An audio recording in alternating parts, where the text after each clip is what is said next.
उमज्ञान्तिमिरन्दस्य ज्ञानञ्जनशलाकया चक्षुरुन्मिलितं येन तस्मै श्रीगुरवे नमः। नमो विष्णुपदाय कृष्णप्रेष्ठाय भूतले श्रीमते भक्तिवेदान्त स्वामिनिति नामिने। नमस्ते सरस्वतीदेवे गौरवाणी प्रचारिणे निर्विशेषशून्यवादी पाश्चात्यदेशतारिणे। जय श्री कृष्ण चैतन्य प्रभु नित्यानंद श्री अद्वैत गदाधर श्रीवासादि गौर भक्तवृंद। हरे कृष्णा कृष्णा कृष्णा हरे हरे, हरे रामो राम रामो Hare Hare. Hare Krishna. So we are going to discuss this very beautiful and important topic of Vibhishan Sharanagati. So before I get into that topic, I would like to share a very small story that really brings about the importance of hearing and the importance of really absorbing ourselves and hearing. The son of Parikshit Maharaj, whose name was Jaimini Rishi, whose name was Janmajay, he became the king of Hastinapur after Parikshit. And unfortunately, Janmajay, when he began his rule as a king, he was quite focused on his expansion and his kingdom and wealth and so on and so forth, unlike his ancestors. So one of the sages, whose name was Jaimini, he wanted to help Janmajay fall into track, really focus on his spiritual paths also. But Janmajay was just not interested in hearing. So Jaimini Rishi tried several times to share with him knowledge, give him philosophy and things like that. But Janmajay kept refusing that he doesn't have time. Finally, Jaimini Rishi came to him and he told him, "Can you give me 1 minute? Just give me 1 minute of your time. I'll tell you whatever I need to tell and I'll leave." Janmajay said, "Fine, I'll give you 1 minute. Tell whatever you want in 1 minute." And in that 1 minute, Jaimini Rishi told him a shloka, one verse. And this one verse hit him so hard that actually he gave days and days together to Jaimini Rishi to hear. So the verse that he said was, there are two greatest fools in this world. One is Dashanana and one is Suyodhana. Dashanana is referring to Ravan and Suyodhana is referring to Duryodhana. So Jaimini Rishi said there are two greatest fools in this world. One is Dashanana and one is Suyodhana. And he said Dashanana, he did not understand even after the Vanabhangam Leela. Vanabhangam Leela refers to Hanumanji burning Lanka. After one monkey burnt his city, he didn't understand. And Suyodhana didn't understand after the Gograhanam Leela.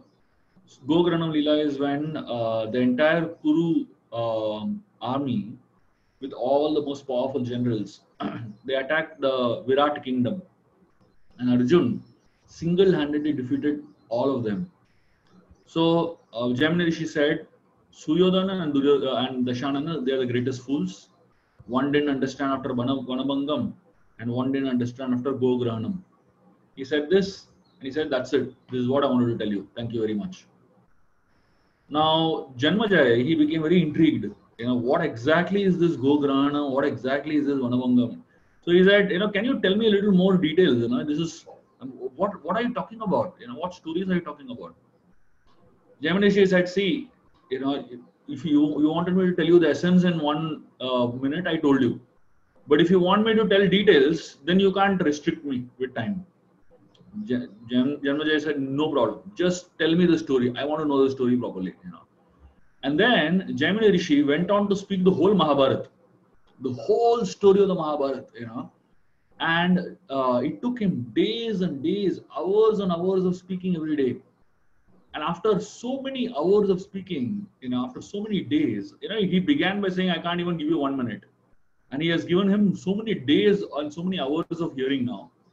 And at the end of all this hearing, Jaimini Rishi asks Janmajay a question. He asks Janmajay,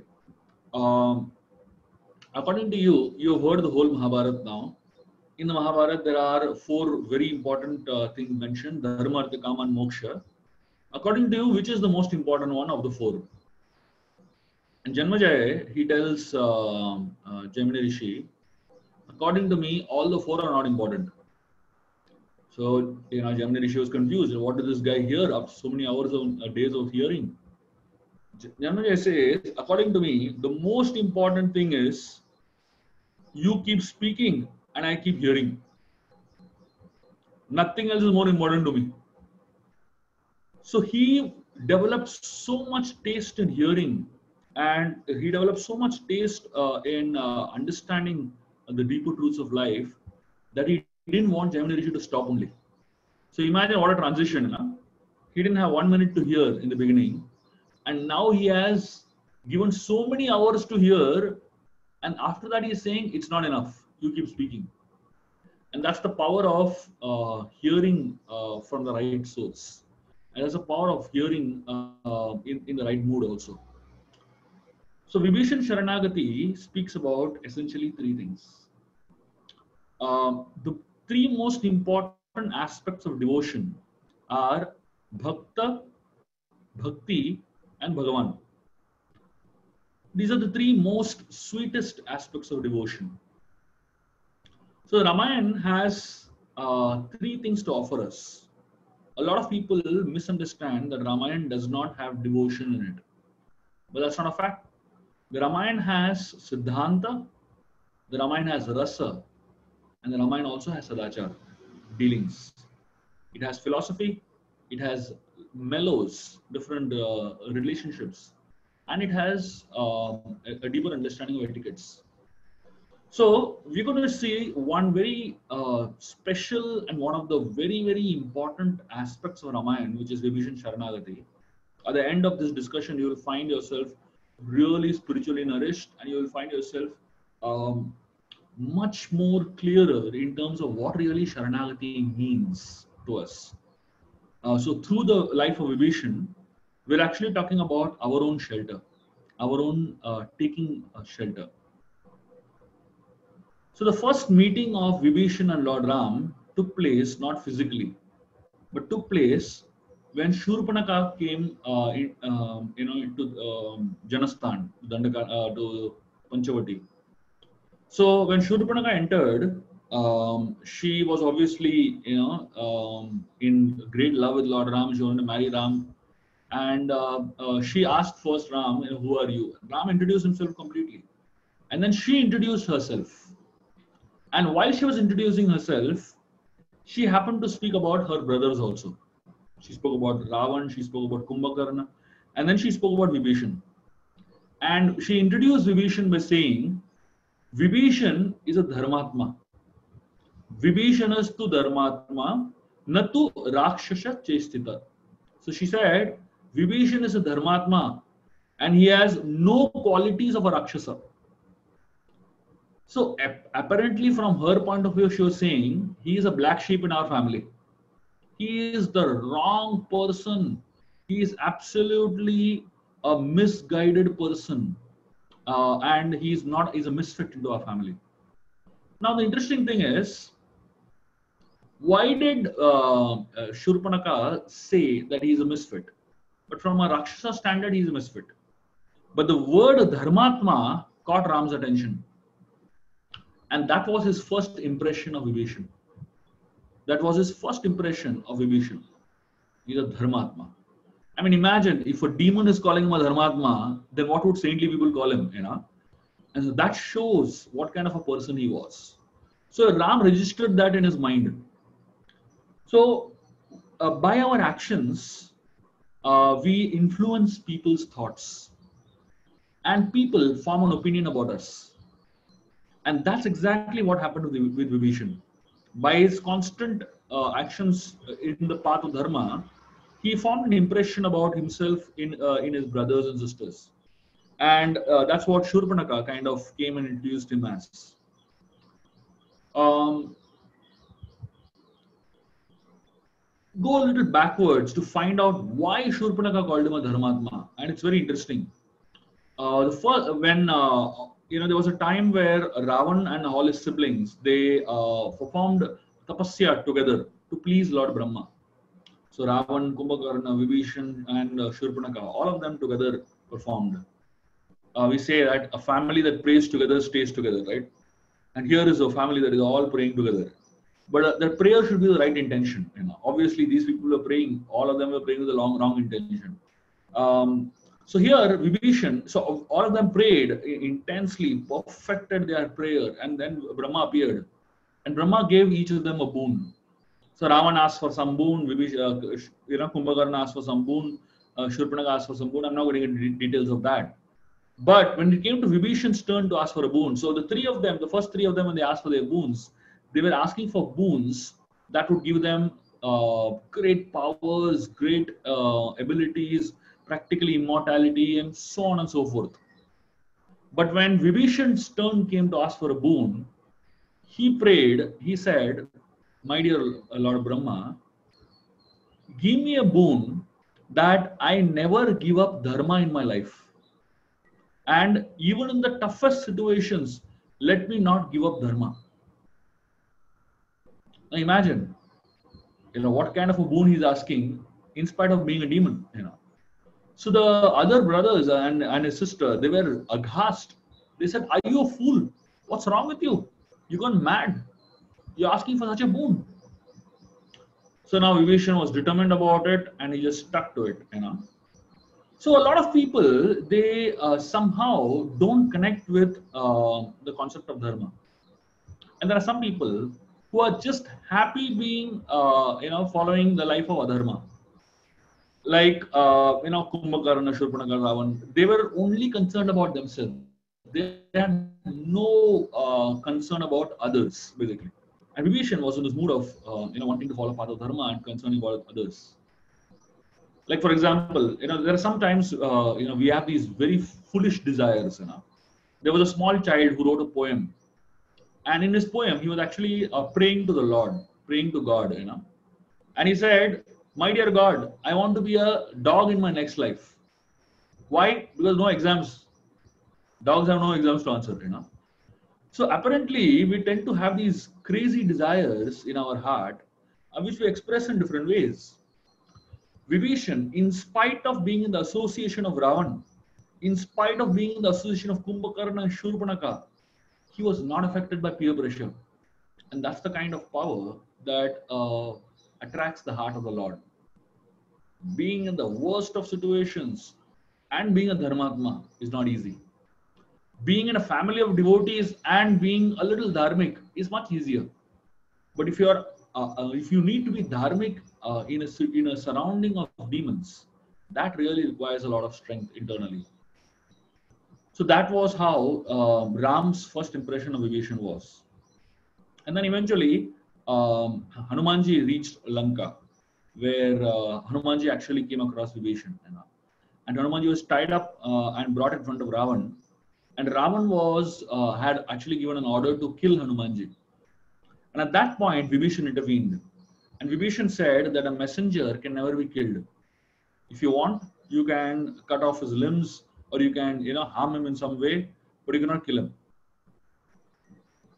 This is something that touched Hanumanji's, heart. And this is very interesting. Small acts of kindness, from your point of view, they are very insignificant, but it can save somebody's life, and it can make you attractive in the eyes of the Lord.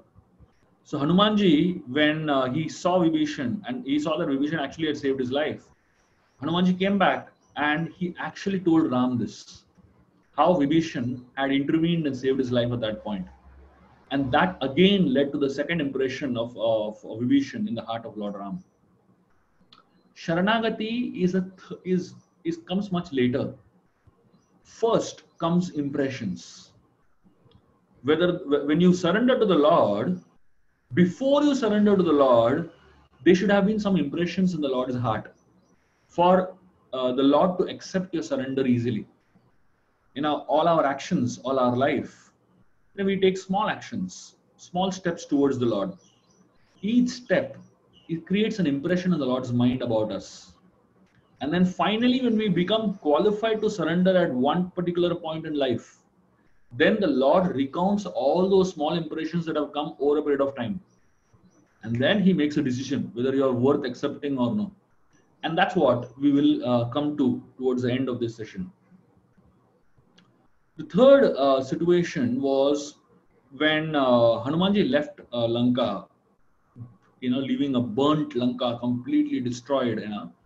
There was a discussion in Ravan's courtroom, and Vibhishan at this point, he was so everybody in Ravan's court, all the ministers and all the the counselors and the army people, everybody was telling Ravan, don't worry about one monkey coming and burning Lanka. It was a mistake. We were not active. We were not alert. And they kept giving so many excuses why they couldn't defend Lanka at that point. Imagine, one single monkey came and burnt their whole city, and these guys with the entire army couldn't do anything. So they gave Ravan some lame excuses that why they didn't act at that point. And they told Ravan, don't worry, just give us one instruction and we will go and destroy the whole Vanara race. We'll wipe out Vanaras from this world. So they were boasting so much about how Ravan had defeated Yamaraj, Ravan had defeated this and that. So he said, there's no reason for you to panic. So while all these people were giving one opinion, Vibhishan stood up and gave a totally different opinion. Vibhishan told Ravan, from the time Sita has come into Lanka, we have only seen turmoil in our lives. So he said, when you hurt a weak person, that hurt can destroy the happiness of a strong person. Especially if a weak person is pure, chaste, and has great service attitude. When obviously the ministers of Ravan, when they heard this, they just so angry and upset with Vibhishan. Usually the ministers of Ravan always agreed to what Ravan said. They were all his servants. They were paid servants. And naturally, whatever the king said, they said yes. There is a very interesting saying in the Ramayana that says that if three people always agree to what you say, you are in big trouble. The minister, if these three people agree to whatever you say, you are in big trouble. These three people should have their own opinions. A minister should have his own opinion about what is right and what is wrong. A guru should have his own opinion of how you should progress and what you should be doing. And I'm sorry, the electricity is down now. You will not be able to see me for some time, but hope you're able to hear me. Okay, good. So, and the doctor, if the doctor agrees to whatever you say, then you are in big trouble. Nobody can help you, basically. So that is the whole idea in which Vibhishan Sharanagati works. The ministers were speaking everything against, for Ravan, and the only person who stood up and said that I want to give my opinion was Vibhishan. Every leader should have at least one person who can tell him the truth without flattering. If a leader does not have one person who can tell him the truth without flattering, he is in big trouble. Unfortunately, most leaders today prefer to have yes men around them who always agree to what they say. I was hearing a very interesting talk some time back by one of the leading thinkers in India. And he gave a very interesting thought, which as ISKCON devotees and potential leaders in our society, everyone should hear. And he said, the amazing thing he said was, every leader should have at least one person who asks him tough questions. Let me repeat. He said, every leader should have at least one person who asks him tough questions. If you don't have anybody who's asking you tough questions, you are in trouble. Vibhishan was one person who stood up and asked Ravan tough questions. So Vibhishan, he tells Ravan that you are in big trouble from the time Sita has come into Lanka. Indrajit got very angry, the son of Ravan. He got up and he said, you're like a blot in our family. He's telling his own uncle, He's saying that you are actually creating so much of disgrace to our Rakshasa race. Vibhishan told Indrajit that you are a kid who is still drinking milk. Just shut your mouth. I am talking to your father. And Ravan got really angry at Vibhishan at this point when Vibhishan shouted at Indrajit.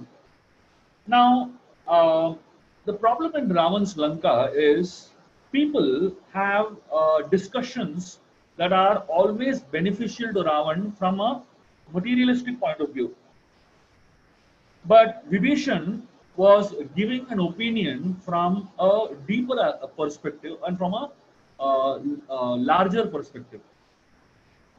Now, Ravan, when he heard Vibhishan speaking like this, he got really upset with Vibhishan, got up, walked to Vibhishan, and kicked Vibhishan with his left foot. Imagine, so in the Vedic culture, when you kick also, there is a certain type of logic in your kicking. In today's time, you kick with left or right foot, it doesn't matter, because there is no logic behind anything you do. But in the Vedic culture, if you kick with your left foot, that's the most insulting kick. It's more insulting than kicking with the right foot. So that's the kind of subtle culture that the Vedic culture speaks about. So Ravan kicked him with his left foot, and it is explained that when Ravan kicked him with his left foot, he, along with kicking Vibhishan, he also kicked out Rajya Lakshmi. Rajya Lakshmi is the goddess of fortune, who is responsible for rule for the kingdom. So much later in the Ramayana, we find Kumbhakarna actually appreciated Vibhishan during the war. When at one point in the war, Vibhishan came in front of Kumbhakarna and they were about to have a fight. And the Kumbhakarna told Vibhishan, "Don't fight with me." He said, "I have lost my intelligence and we all will die if you fight with me. You live and rule Lanka." So Kumbhakarna said, "I know I am on the wrong side and I will die at one point. And you are on the right side and you will continue living. At least one person in our family should live." And he told Vibhishan, "Get lost from here." So though apparently Kumbhakarna knew Vibhishan is right and they are on the wrong side, but the problem with Kumbhakarna was he was too weak to switch. He was too weak to tell Ravan that you're wrong and we need to change. But Vibhishan was not exactly like that. So now, when Ravan kicked out Vibhishan, when kicked Vibhishan so hard, Vibhishan's life underwent a change, a massive change in a matter of a few minutes. Vibhishan now, he had to make a choice. He had to make a choice of choosing a life of opulence or choosing a life of satisfaction. He had to choose a life of compromise or a life of focus. He had to choose a life of show or a life of substance. He had to choose a life of exploitation or a life of sacrifice. He had to choose a life of vices or a life of values. He had to choose between security and unpredictability. Now, if he only tolerated Ravan, he had everything, literally. There was nothing that he would lack. But Vibhishan decided to give up everything and take the path of truth. When you decide to take the path of truth, apparently you seem alone.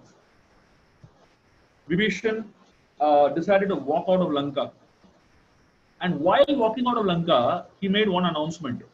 In the port, in front of everyone, he made one announcement. He said, "Anyone who wants to come with me at this point can come." Open announcement. 4 demons got up. Only 4. Imagine, in the whole of Lanka, only 4 guys got up and they walked along with Vibhishan out. So 5 people left Lanka. And along with Vibhishan, along with the 4 demons, Vibhishan, the only thing that he took from Lanka was his mace, Gada. That's all. When Vibhishan left, Valmiki does something amazing. The Ramayana, Valmiki is very intelligent with choice of words. When Vibhishan is leaving Lanka, Valmiki calls Vibhishan as Shriman. The word Shriman. Now, what is the meaning of the word Shriman? Shriman, Shri refers to the goddess of fortune. Shriman means the one who is rich, or the one who is aristocratic, or the one who is having opulences. Now imagine Valmiki is calling Vibhishan as Shriman when he is leaving Lanka. So apparently Vibhishan has become a beggar now. He has nothing now, no palace, no wealth, nothing. And now Valmiki is calling him Shriman. What sense does it make? If you call him Shriman when he was in Lanka, it makes a lot of sense because he had a lot of gold, he had a lot of wealth. But when he's leaving Lanka, when he's living as a beggar, how do you call him as Shriman? Why do you call him a Shriman? Because now that he has lost everything, he has got the greatest opulence, which is the lotus feet of Lord Ram. And that is why Vibhishan is called Shriman from this point of time. He has apparently lost all the material wealth, but he has gained the greatest wealth of the lotus feet of Lord Ram. And that is why he gets this new title of Shriman. So now we will come to a whole discussion of what really Sharanagati is, what really surrender is. If I own a property and somebody else steals my property, the owner obviously cries. Like if I have like an Apple Watch, suppose, and somebody steals my Apple Watch, naturally I'll cry. My Apple Watch is stolen. Imagine that's the property. So can the Apple Watch cry that my owner is I'm out lost from my owner, or somebody has stolen me? The Apple Watch cannot cry. The property never cries. Who cries? The owner always cries. So all of us, we are properties of Krishna. We are property of the Supreme Lord. So when we lose ourselves to somebody else, that means we lose ourselves to material energy, we lose ourselves to mundane activities. When the property is lost, who cries? Obviously, Krishna cries. So this is the whole mood behind what surrender really is, and that's where we're building up towards. There are two parts to surrender. Whenever you say, I want to surrender to the Lord, what does surrender mean? It is explained in two parts. So when Vibhishan came to Lord Ram, to the other side, so he came from that side of Lanka, that side of the ocean, to this side of the ocean, where Lord Ram and his whole team was.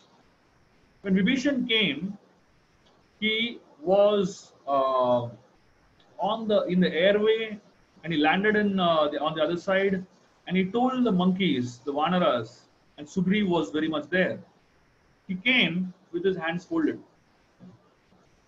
So you'll find in the Ramayana, two demons. So Vibhishan had four demons, right?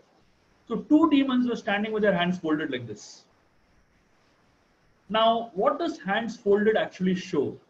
This is the first limb of surrender, which actually means akinchanatvam.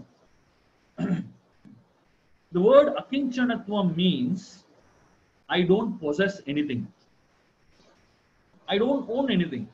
Now imagine your hands are folded. So what is the meaning of hands folded? In a folded hand, you can't hold anything. So it essentially means I don't own anything. I don't have anything. And if your hands are folded, you can't give anything to anybody, right? So when your hands are folded, it actually indicates that you are great, I am small. That's the meaning of the word keeping our hands folded. So a lot of times in our life, we need to keep our hands folded.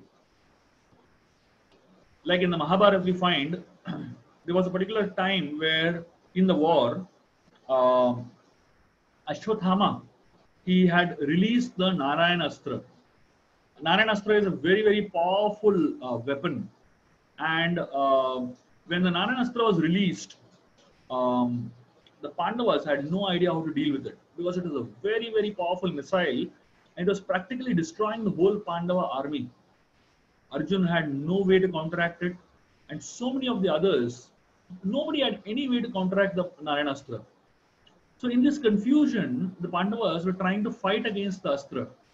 and the Astra's power was getting even more intense. So at that point, Krishna stood up on his chariot and he made an announcement. He told everyone, drop your weapons. Practically the whole army, all the Pandavas and their army, everyone dropped their weapons. And imagine, in the middle of a war, Krishna is giving this instruction, drop your weapons.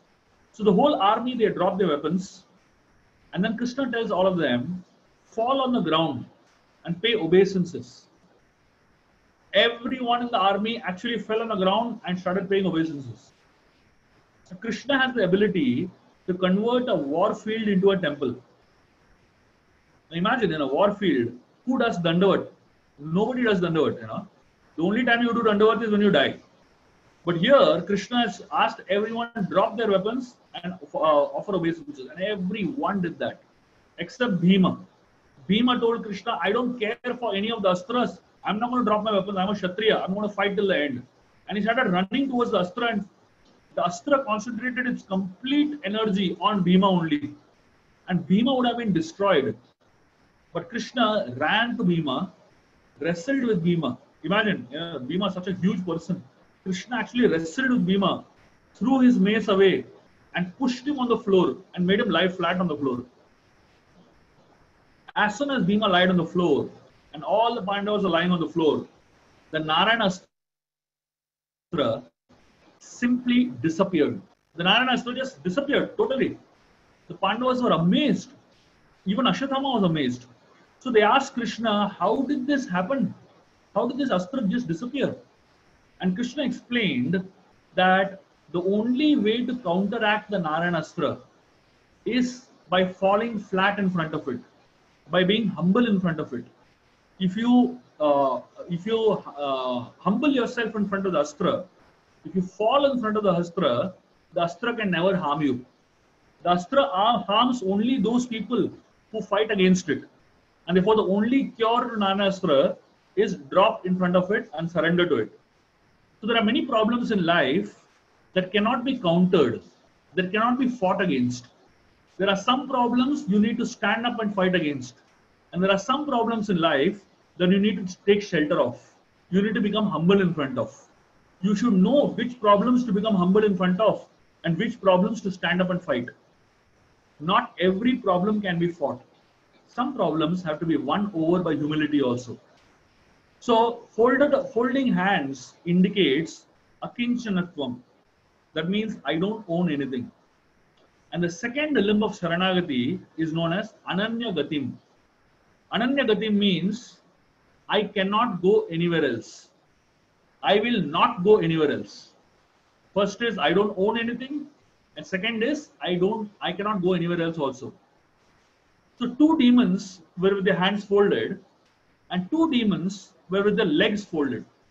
I don't know if you've ever seen in South Indian temples many times, people when they offer obeisances, they fold their legs also. You know, at the back they kind of fold their legs. I'm sure you must have seen sometimes. The folding of the legs indicates that I cannot go anywhere else. What is the meaning of I cannot go anywhere else? I don't have options in life. So the problem with a lot of people in this world is that they have many options. If this doesn't work, I'll go here. If this doesn't work, I'll go here. If this doesn't work, I'll go here. So they keep many options open. But for a devotee of the Lord closes all his options. And there's only one option left for him. And that is Krishna. That's all. There is no other option in a devotee's life. The devotee does not take shelter of any other processes. Devotee does not take shelter of any other personalities. And the devotee only takes shelter of the Supreme Lord. And that's the meaning of the word Ananya Gatim.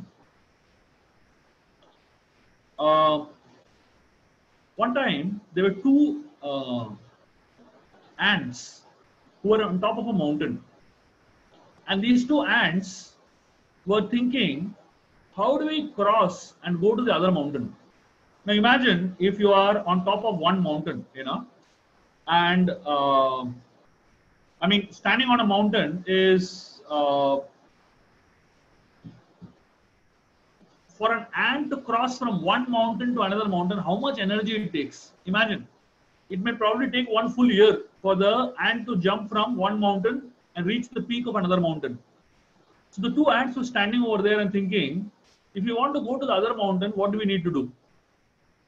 So they were wondering. Exactly at that time, a lion came, and a lion was actually thinking of jumping to the other mountain.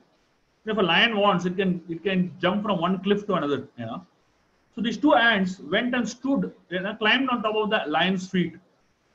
And as soon as they climbed on the lion's feet and the lion went and jumped, the two ants reached the other mountain in 1 second. What would have taken them a lifetime, they managed to achieve in 1 second because they took shelter of the feet of the lion.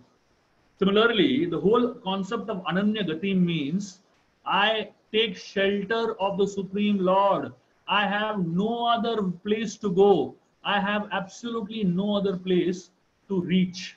And that's what Vibhishan, standing on the shore of the ocean, he is telling the monkeys, I am come to meet Lord Ram and surrender to him. Sugriv, who is the leader of the monkeys, he is in a typical bureaucratic way. He tells, Ram is very busy, come later. Vibhishan tells him, hey, I'm a demon. Right now I have a strong desire to surrender to Ram. Please allow me to surrender. A demon's mind can change anytime. Right now I have this desire to surrender. Don't delay. If you delay, my mind might change. And that's exactly how our mind is also. When we have the desire to surrender, that is the time we should surrender. Because you delay it by one moment, your mind might change completely. You might have different ideas. Your mind can give different proposals. So Vibhishan was very clear what he wants. So Sugriv, he began to think a little bit. He thought Vibhishan is very clever. Why he is very clever?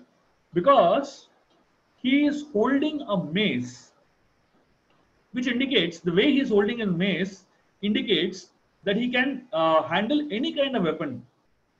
But Vibhishan's greatest weapon is not the mace, but his folded hands. There is a particular weapon, the mudra known as Anjali mudra. When you fold your hands in front of yourself, it is actually known as Anjali mudra. And Sugriv says the greatest weapon of Vibhishan is not his mace. The greatest weapon of Vibhishan is his folded hands. By holding his hands folded, and he comes in front of Ram, Ram cannot do anything except this fellow surrender. So he is having the most powerful weapon in front of him, which is folded hands. There was one great devotee in South India whose name is Parashar Bhatta. So Parashar Bhatta tells a story, and an amazing story. He tells a story about a hunter who is out hunting for his prey. And at that time, while he is hunting, he comes across 4 rabbits in the jungle. And the hunter is actually thinking of killing the 4 rabbits, to be his meal. And suddenly the rabbits do something unimaginable. The rabbits come and sit at the feet of the hunter. And actually, kind of climb on the feet of the hunter. So when the rabbits climb on the feet of the hunter, this hunter's heart melts. This hunter's heart melts. And he says, I can't kill the rabbits now. The rabbits have, taken shelter of my feet. Parashar Bhatta is telling this story and is telling the devotees, if an ordinary hunter, his heart can melt when these rabbits climb on his feet, what about the Supreme Lord? If you take shelter of his feet, why will his heart not melt?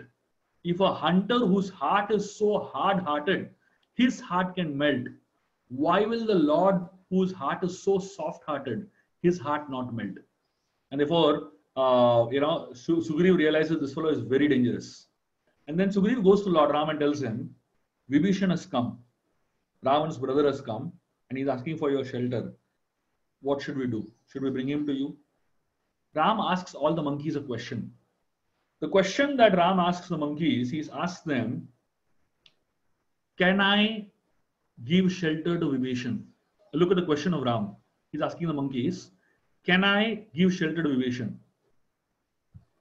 Now, the monkeys. So this is a very interesting conversation between Ram and all the monkeys. Ram is actually asking opinion from his followers. And this is the greatness of the Lord. Even the Supreme Lord asks opinions from devotees, from his followers. What to speak of leaders of today? We should ask opinions of our people, basically, before we come to decisions. So Ram is asking, can I give shelter to Vibhishan? So then different monkeys start giving different opinions.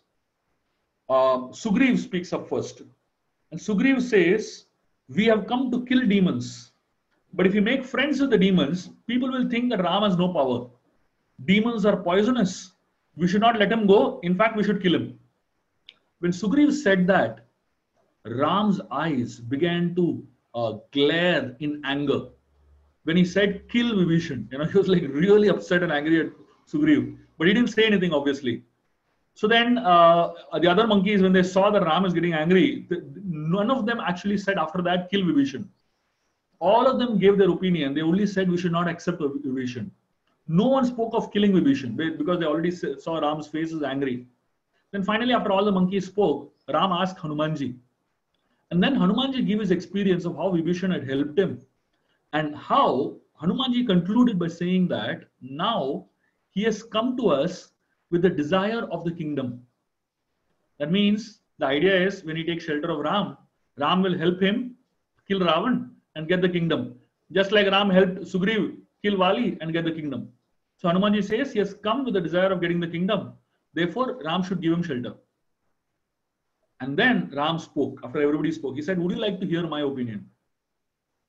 And then everybody said, yes, of course, we would like to hear your opinion. And then Ram said, none of you spoke about my ability to give shelter to Vibhishan. All of you said whether I should give shelter or no. But nobody spoke about my ability to give shelter. And then Ram said, I am from the dynasty of Shibi. Shibi Maharaj, when a pigeon took shelter of him, he gave his flesh to save the life of a pigeon. There was a hawk and a pigeon that were fighting. And the pigeon took shelter of Shibi Maharaj. And the hawk came to claim the pigeon.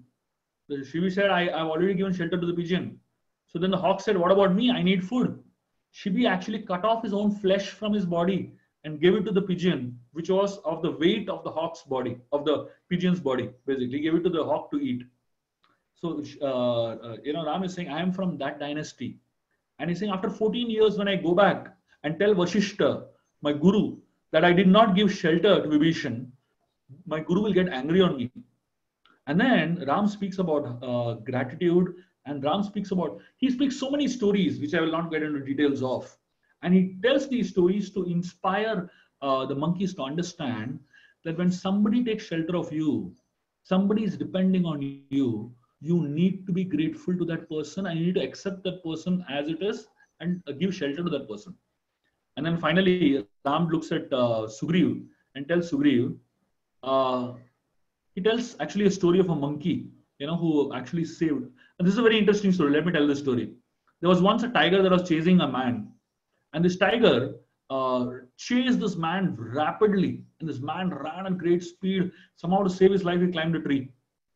And when he climbed the tree, he reached the top branch of a tree. He saw there was a massive monkey sitting over there, So this man got scared. So now below there's a tiger and on top there's this huge monkey, So he doesn't know what to do. So that time the monkey speaks to him and tells him, don't worry. You have taken shelter of this tree. You are my guest. I will take care of you. So the man is happy. He is sitting on that tree. And, the tiger begins to speak to the monkey. The tiger tells the monkey, throw this fellow down. We both are animals of the jungle. This guy is a stupid fellow. Throw him down. So the monkey says, no, I've given shelter to him. I will not throw him. So the man goes to sleep and the monkey goes to sleep. And at a certain point, the man gets up. The tiger tells the man, see, I need food. I want to eat something. You throw the monkey down, then you also go home. I will also eat and go home, So the man, he pushes the monkey immediately. And the monkey is falling down from the tree. But somehow a monkey is a monkey. He's very alert and agile. He catches a branch and somehow comes back. And now the tiger talks to the monkey and tells him, I told you don't trust human beings. Now at least throw him down. The monkey tells the tiger, I am not a human being. Once I give shelter to somebody, I don't abandon him. Imagine What a story this is. And Ram tells this story to Sugriv, and he tells him, you are from the same dynasty as that monkey, and you are telling me that I should throw this fellow, not accept Vibhishan and not give him shelter. And then Ram tells him, you say that we should not trust Vibhishan because Vibhishan has let down his brother, and somebody who has let down his own brother, how can we trust him? Ram says, what about you? You have done exactly the same thing. You let down your brother Vali, and how did we trust you then? So then, everybody understands that Ram is really thinking, And then finally, Ram looks at Hanumanji and tells him, you're saying that Vibhishan has come to claim his kingdom. But the reality is, this actually is Vaishnava Aparadha. When we say that a devotee has come to surrender for a material purpose, that's actually looking at the devotee in the wrong way. So Ram actually tells Hanumanji, this is not the way in which we should look at Vibhishan. And then he makes that very famous statement. He says, Sakradeva prapannoyam tavasmiti yachate abhayam sarvata tasmai dadami vritam mama. He says, if anyone tells once, I am yours, Ram says, I can never give up that person. And then he tells, Sugriv and all the monkeys, get Vibhishan here. And then Sugriv, he's thinking, he's telling him, how do I prepare Vibhishan for surrender? So he tells him, should I ask him to go and bath in the Ganga and come back? Or should I ask him to bath in the ocean and come back? So Ram tells him, if somebody wants to surrender, ideally, I should have gone to Lanka to accept the surrender. But I gave him so much trouble of coming all the way from Lanka. Tell him, just come immediately, not 1 second delay. So Vibhishan comes and he takes shelter of Lord Ram. And as soon as Vibhishan comes and takes shelter of Lord Ram, Ram tells him, you're a part of my family. And he tells him, you're my 5th brother. Imagine, Vibhishan has given up his Kula. Vibhishan has given up his family. Vibhishan has lost his dynasty. But as soon as he loses his dynasty, instantly Ram accepts him in his family. And he accepts from Ravan Kula, he becomes Ram Kula. There is no loss in losing Ravan Kula, basically. So Ram immediately coronates Vibhishan as the king of Lanka.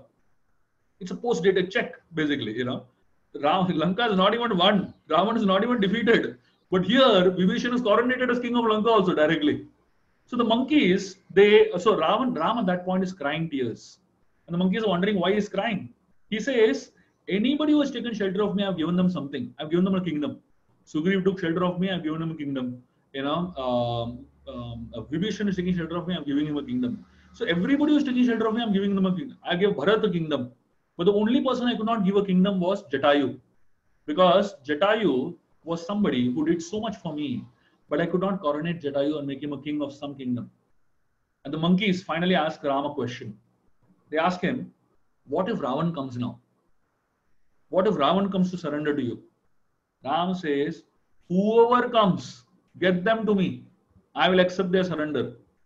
And then the monkeys say, you have already given Lanka to Vibhishan. What will you give to Ravan? Ram says, I will make Ravan the king of Ayodhya. And then he says, what about Bharat? Ram says, I will make Bharat the king of Vaikuntha, the spiritual world. And then the monkeys ask, what about you? And Ram tells them, I will travel in all these 3 kingdoms and serve the 3 of them. This is the whole idea of Sharanagati. So when we understand that the Supreme Lord is not just waiting, but he's eager for us to take shelter of him. And that eagerness comes in this way when we exhibit Akinchanatvam and Ananyagatim, and the mood with which Vibhishan comes to surrender. And this is the whole idea of Vibhishan Sharanagati. Obviously, this is a very deep subject matter. We can go on more details some other time. But I felt that the essence of this is very important for us in our own spiritual journeys. Hare Krishna. Thank you very much. Any questions or comments? Any questions, anybody? Thank you so much for nicely summarizing such a vast topic in such a short time with so many examples. Any question, anyone? Hare Krishna Prabhu. Yes. I had a question. So earlier you were discussing about how like just certain problems that you're talking about the Narayan Astra and how we should always like in it where all the Pandavas actually uh, uh, offered obeisances to it and completely it just disappeared, right? So and you later on told us that there are problems in our lives that we should actually take or we should take obeisances or like offer ourselves to, and there are problems that we should actually fight against, right? So how do we differentiate between one of them? Like how can we tell? So you need a Krishna in your life, somebody who can give you guidance, who which problem to face and which problem um, to be humble in front of. And if you don't have a Krishna in your life, you should actually have an active connection with the Paramatma, who is a Chaitya Guru, who is the spiritual master sitting in everybody's heart, who gives us guidance. So apparently, all of us we don't have so much active connection with Paramatma. So it's great if we can have somebody in our life, especially for the important decisions, that we can take guidance from, and who has knowledge, who is neutral, who is wanting to help you in a selfless manner, but it's based on experience and knowledge, basically. Thank you, Thanks. Ru.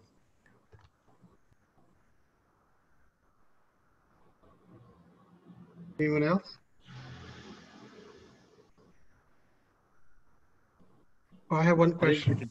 Yes. Yeah, sorry, Yeah, this is Ram Tulsidas here. Prabhu, I have one question. Sometimes, like, you talked about a lot of aspects about surrender, like even Vibhishan was going. So sometimes, because we can see sometimes there's when some people surrender, there is high chance of exploitation also, right? Right. So there's a fear because like many gurus, a lot of disciples are cheated. So many things happen.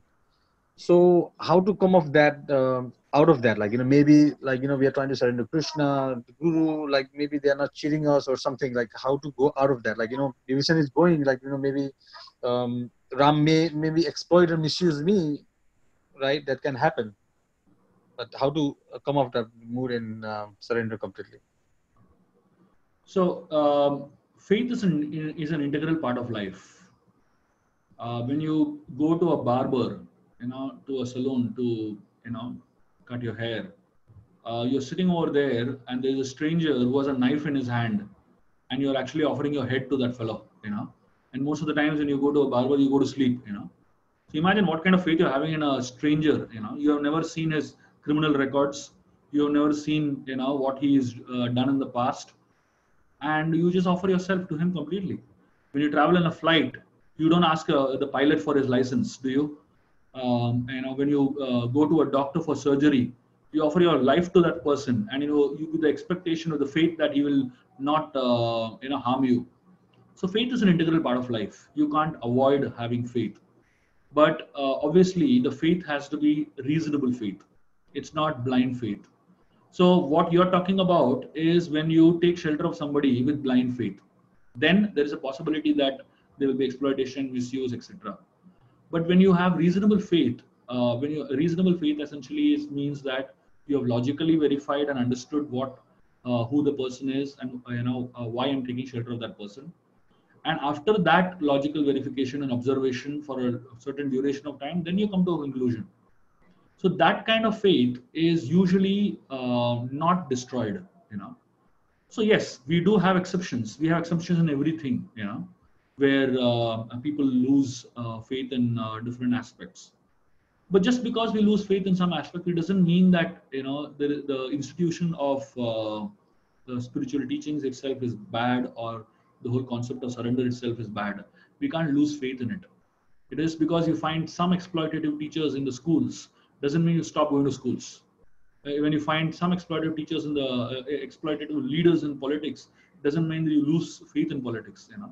So just because there are some doctors who have sold kidneys and all that doesn't mean that you lose faith in the whole understanding of medicine. So yes, we do have bad experiences, but we do have so many ample examples of good experiences also. So without faith, you can't live life. I mean, without faith, you can't even step out of a house now. Coronavirus is there every corner. So you can't say that I'm going to remain at home only forever. I don't want to go out, otherwise I'll get coronavirus. It doesn't work. You have to step out. You have to face it. We may have to get it also sometimes, and then we overcome it basically. So there may be times when you lose your faith in somebody, and then you put faith again in somebody else, So that's how life works. Life doesn't work on doubt. Life works on faith. So the more you give power to faith, the more there's a greater chance that faith will help you transcend and go over the calamities that you're coming through. And the lesser you have faith, the possibilities of transformation also are lesser. I hope that makes sense. Thank you so much. Yeah, that definitely makes sense, bro. One question is that on one side we see that Vibhishan, he left Ravan and he went to Lord Ram. And in the Mahabharata we see that Bhishma, he knew that wrong was going on, but he stayed there. Vibhishan left, Bhishma stayed. So many times in our practical lives also, somebody stands up for wrong, and sometimes knowing that it's wrong, they stay there. And sometimes there's some people who are on either side, thinking that it's either Vaishnava, Prad, or something like that. So can you just maybe tell what should not? Yeah. So basically, in the Mahabharata itself, we find many types of people. We find a Bhishma type of people who keep quiet, because they are stuck because of principles, So Bhishma is not saying anything and is supporting Adharma because of principles that he has, vows that he has taken, we find in the Mahabharata Dhritarashtra type of leaders who understand what is wrong, but they turn a blind eye towards it, because they have attachments toward their son, basically. So one person is stuck because of principles, one person is stuck because of attachment, and you find Vidura type of leaders. So Vidura is somebody who had clarity, who had solutions, and who understood what is right and wrong, but he could not say anything because he didn't have the authority to say it. So you'll find all the three types of people in real life. You'll find Bhishma type of people who have the authority, but because they're stuck with principles. You will find Dhritarashtra type of people who have the authority, but they're stuck with attachments. And you'll have Vidura type of people who have the clarity, but don't have the authority. So in our life, we will find always different types of people coming in. And some people will want to be stuck because of their own self-developed principles, basically, or self-afflicted principles. And there are some people who are ready to break all those barriers and cross the border, go ahead and take the plunge. This leap of faith takes a lot of time. It takes a lot of energy. It takes a lot of commitment. And therefore, you'll find Bhishma is a Mahajan. But though he is a Mahajan, Krishna gets him killed. Krishna has Arjun kill Bhishma, though he is a Mahajan. Now, apparently, technically, if you see, Mahajan should never be killed. Mahajan is such a great devotee, worshipable. Why is he killed? Because Krishna wants to say, even if you are a Mahajan, if you're standing on the wrong side, I'll kill you. And therefore, Vibhishan, apparently he was on the wrong side, but he had the guts to step out and walk out. You'll find in the Mahabharata, Vikarna was one of the Kauravas, one of the 100 Kauravas. When the Draupadi disrobing was happening in the Asat Sabha, during the disrobing ceremony, that whole episode, Vikarna was the only one who stood up and spoke. He said, this is wrong. Bhishma didn't speak, Drona didn't speak, Dhritarashtra didn't speak, even the Pandavas didn't speak. But Vikarna stood up and spoke. Now, though Vikarna stood up and spoke, he couldn't do much because he didn't have authority. And in the war, during the war of Kurukshetra, Vikarna didn't change sides. He stood by his brothers only. Though he knew it's wrong, he didn't have the guts to change sides. But Vibhishan was different. Though he knew it's wrong, he had the guts to stand up and walk out. And therefore, the Ramayana and Mahabharata actually brings out a lot for us to think about. We can choose to be any of these characters. And in fact, we actually choose to be one of these characters. And we have a lot of Bhishmas in ISKCON. We have a lot of Dhritarashtras in ISKCON. We have a lot of Viduras in ISKCON also. We have a lot of Vibhishans in ISKCON also. You'll find in our own context of leadership, in whatever is right and wrong, apparently we find a lot of this happening. So Mahabharata and Ramayana are not gone. They're still there very much. Thank you. Nice examples. Thank you very much. Krishna Anybody? Prabhu. This is Satish. Yes. Prabhuji, the story that you gave about the monkey, the man, and the lion. Yes. Now, if one tries to do or follow a similar approach in today's life, today's world, I have heard that sometimes some experts give this opinion that what, you should not follow these what is being given in the scriptures. Sometimes you will not be, either you're not capable, or those are for those times, not for today's times. You have to probably follow, take time and circumstances into account, or probably you have to follow something else. I mean, of course, there are logics for each situation that individuals give based on their opinions. So what do we do? I mean, these definitely, like you said there, we have to discriminate. Sometimes we know these are things which we cannot follow. There are things we can follow. So what do we decide at that point? Let me tell you a very simple thing. Following a life of truthfulness, following the path of righteousness is not easy, but it's satisfying. As simple as that. So, do you want ease or do you want satisfaction? That's the question that you have to ask yourself. When scriptures tell you different instructions, they are not talking about easy paths, but they're talking about satisfying paths. When scriptures tell you do something, recommend something, they are not telling you it's going to be easy for you, but they're telling you that it's going to be eventually satisfying for you. In today's world, we find people are happy pursuing easy paths, but they are not looking at satisfaction. And that's why you'll find so many people dying like mad, so many suicides. Why do you find it happening? Because suicide is simply because there is a lack of satisfaction. So when you pursue a life of ease, you will find dissatisfaction in abundance. When you pursue a life of satisfaction, you will find it not easy. It's very challenging. But in that challenge comes out great strength. In that challenge comes out a great satisfaction. Therefore, you need to choose. You need to be honest with yourself and ask yourself, what do you want? Do you want a life of comfort and ease? Or do you want a life of satisfaction? If you want a life of satisfaction, there's a price to pay. As simple as that.